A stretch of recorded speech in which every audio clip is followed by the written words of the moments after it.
25 तारीख को दशहरे वाले दिन जो है वो रावण की जगह मोदी के पुतले जलाए जाएंगे और 5 तारीख को 5 नवंबर को पूरे देश के अंदर राष्ट्रीय राजमार्ग जाम किए जाएंगे 6 घंटे के लिए 10 बजे से 4 बजे तक 5 नवंबर को।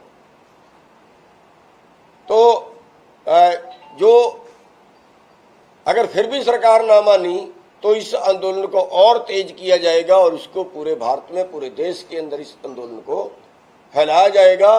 बाकी जो दूसरे प्रदेशों के जो पदाधिकारी हैं, जो लोग हैं, उनसे भी हमारा संपर्क जारी है और ये आंदोलन केवल किसान का ना होके ये जन आंदोलन है। बड़ौदा के अंदर उपचुनाव चल रहा है, हरियाणा के अगर हम बात करें, और क्या वहां भी कोई फैसला किसानों की तरफ से किया जाएगा भाजपा को लेकर के या फिर दूसरी पार्टियों को लेकर? देखिए, वहां पे हमने अभी तक कोई इंटरफेरेंस इसलिए नहीं किया है कि वहां पे बीजेपी के विरोध करने का भी अगर हम करें तो फिर भी वही इल्जाम आएगा कि शायद ये कांग्रेस की कहीं मदद कर रहे हैं और वो इस तरह के इल्जाम पहले से हमारे ऊपर लगा रहे हैं। तो कांग्रेस करवा रही है, तो अपोजिशन करवा रही है, इस तरह के इल्जाम पहले भी लगा रहे हैं, जबकि हमने आज तक ना तो अपोजिशन का कोई लीडर हमारी स्टेज पे से बोला है और ना कोई झंडा कहीं किसी राजनीतिक पार्टी का लगा है, ना बैनर किसी राजनीतिक पार्टी का लगा है। कोई ऐसा काम अभी तक हुआ नहीं है। वैसे अब हमने ये फैसला कर लिया है, हमारी 17 तारीख को मीटिंग थी कि जो अपोजिशन वाले हैं वो हमारी आंदोलन में शामिल हो सकते हैं, लेकिन अपनी पार्टी का कोई झंडा बैनर कुछ लगा के नहीं आएंगे और पार्टी की आके राजनीतिक बात भी नहीं करेंगे।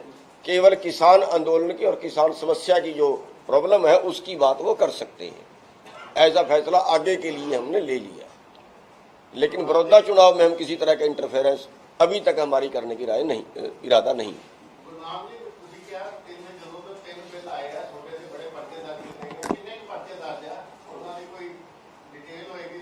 डिटेल इन्होंने नेट पे नहीं डाल रहे, पर्चा दर्ज कर देते हैं, नेट पे नहीं डाल रहे। जो आप जैसे लोगों से पता चलता है वो 20-22 मुकदमे तो इन्होंने दर्ज किए थे 10 तारीख को और अभी 4 दिन पहले इन्होंने 5 मुकदमे वो अकेले मेरे पे दर्ज किए हैं और 2 मुकदमे अभी नारायणगढ़ में दर्ज किए हैं।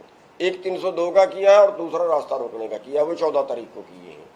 तो इतने मुकदमे जो है वो दर्ज हो चुके हैं करीब 302 वाला आपके खिलाफ तो नहीं है? नहीं, 302 वाले में 120 बी लगा रखी है, उसमें आप नहीं, उसमें नाम नहीं दिया, लेकिन सभी जितने मुकदमे दर्ज किए हैं जो पहले 307 के किए हैं उनमें भी इस तरीके से करा गया। ये जो करवा रहा है ये गुरनाम सिंह करवा रहा है, इसलिए 120 बी में उसमें मेरे को ले सकते हैं। लेकिन वो तो कोई बात नहीं है, मेरा आना या हमारे कार्यकर्ता का आना एक ही बात है। लेकिन ये बिल्कुल जो बीजेपी है वो लाशों पे राजनीति करती है। बड़ी बात जो है, बीजेपी लाशों पे राजनीति करती है। चुनाव के टाइम हमारे सैनिक शहीद हुए और सैनिकों के नाम पर सैनिकों की लाशों पे वोट मांगी इन्होंने।